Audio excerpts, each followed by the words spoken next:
Halo, kami dari kelompok ekonomi akan memperkenalkan diri. Yaitu saya sendiri Nuskiwak. Saya Narcika Maroko. Saya Blandina Rentuene. Dan saya Angelika Diwita. Dan saya Valgi Felicia. Oke, jadi sekarang kita akan menjelaskan tentang pengertian dan ciri-ciri perusahaan dagang.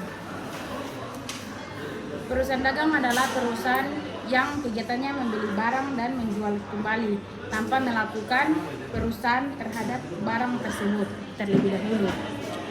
Barang yang dijual dapat berupa bahan baku, bahan setengah jadi, atau barang jadi. Barang yang dijual dapat pula berupa pertanian, perkebunan, dan industri. Berikut ini karakteristik perusahaan dagang. Yang pertama, tidak memproduksi barang, berfokus pada pembelian dan penjualan barang, memiliki persediaan barang yang siap dijual, berorientasi pada penjualan, menjaga hubungan baik dengan pemasok dan penjual atau pelanggan, menghitung laba dari selisih harga jual dengan harga beli, menggunakan akun inventaris untuk kegiatan akuntansi. Nah, yaitu di sini kami akan menyebutkan transaksi perusahaan dagang. Yang pertama, membeli barang dagang secara kredit. Yang kedua, membeli barang dagang secara tunai. Yang ketiga, mengembalikan barang dagang. Yang keempat, menerima potongan pembelian. Yang kelima, membayar atau menerima penghitungan biaya angkut pembelian. Yang keenam, menjual barang dagang secara kredit. Yang ketujuh, menjual barang dagang secara tunai. Yang kedelapan, menerima kembali barang dagang yang telah dijual. Yang kesembilan, pemberi potongan penjualan. Nah, saya akan membahas akun-akun perusahaan dagang, yaitu ada akun persediaan barang dagang, di mana akun ini digunakan untuk mencatat jumlah persediaan barang dagang. Yang kedua, akun pembelian, digunakan untuk mencatat semua transaksi pembelian barang dagang. Yang ketiga, akun retur pembelian dan pengurangan harga, digunakan untuk mencatat semua transaksi pengembalian barang dagang yang telah dibeli dan pengurangan harga terhadap barang tersebut. Yang keempat, akun potongan pembelian, digunakan untuk mencatat transaksi potongan pembelian.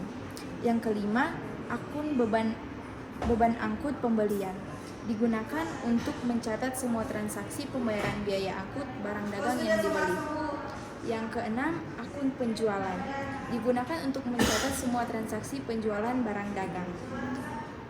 Lalu ada akun retur penjualan dan pengurangan harga, di mana akun ini digunakan untuk mencatat transaksi penerimaan kembali barang dagang yang telah dijual. Selanjutnya ada akun potongan penjualan, digunakan untuk mencatat transaksi potongan penjualan. Berikutnya kita akan membahas syarat pembayaran perusahaan dagang. Yang pertama ada syarat 2/10 N/30, yang dimana jika pembayaran dilakukan dalam jangka waktu 10 hari atau kurang dari 10 hari akan mendapatkan potongan 2%, dan waktu pembayarannya neto faktur paling lambat itu 30 hari. Nah, yang kedua itu ada syarat 2/10 1/15 N/30. Artinya, jika pembayaran dilakukan dalam jangka waktu 10 hari atau kurang dari 10 hari, kita akan mendapatkan potongan 2%.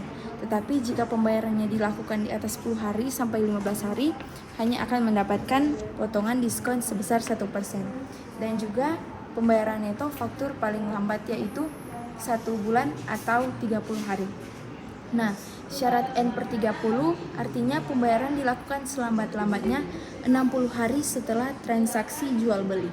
Nah, yang terakhir syarat EOM atau end of month, di mana artinya harga neto faktur harus dibayar pada akhir bulan atau pada bulan di mana transaksi penjualan itu terjadi. Nah, sekarang saya akan membahas tentang syarat penyerahan barang. Yang pertama itu ada Free on Board Shipping Point atau FOB Shipping Point. Syarat ini menetapkan bahwa barang dagang diserahkan di gudang penjual. Oleh karena itu, syarat penyerahan ini disebut juga syarat penyerahan loko gudang penjual.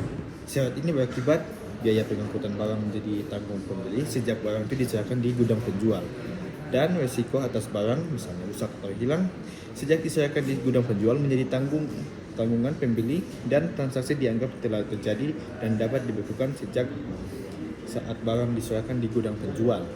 Nah, Free on Board Destination Point atau FOB Destination Point atau Cost and Freight atau CNF. Nah, syarat penjualan barang ini menyebutkan bahwa barang dagang diserahkan penjual di gudang pembeli. Syarat ini berakibat pertama, biaya pengangkutan barang sampai barang diserahkan di gudang pembeli menjadi tanggungan penjual jika barang diasuransikan selama pengiriman. Biaya asuransi juga menjadi tanggungan penjual. Risiko atas barang selama dalam pengiriman menjadi tanggung penjual dan transaksi dianggap sah jika barang telah diserahkan oleh penjual di gudang pembeli. Oke, jadi sekarang saya akan membahas tentang metode pencatatan persediaan barang dagang. Yaitu ada 3. Yang pertama, metode first in, first out. Pada metode ini, barang yang pertama kali dibeli diasumsikan sebagai barang yang pertama kali pula dijual. Harga pokok barang dagang pada laporan laba rugi diasumsikan sama dengan harga pokok barang yang pertama kali dijual. Yang kedua ada metode last in, first out atau LIFO. Kebaikan dari metode FIFO, pada metode ini barang yang terakhir kali dibeli asumsikan sebagai barang yang pertama kali dijual. Harga pokok barang dagang pada laporan laba rugi diasumsikan adalah sama dengan harga pokok barang yang terakhir kali dijual. Yang ketiga ada metode average, yaitu biaya rata-rata. Pada metode ini harga pokok barang yang berbeda tanggal pembelinya dirata-ratakan untuk mendapatkan harga pokok yang tercatat pada laporan laba rugi. Nah, untuk pembahasan terakhir kami ini adalah tentang perhitungan biaya persediaan barang dagang. Nah, dalam pembahasan ini ada 2 metode perhitungan biaya persediaan barang dagang. Pertama ada metode sistem perpetual dan kedua ada metode sistem periodik. Untuk sistem perpetual itu adalah pada sistem perpetual semua kenaikan dan penurunan barang dicatat dengan cara yang sama dengan pencatatan kenaikan dan penurunan gas.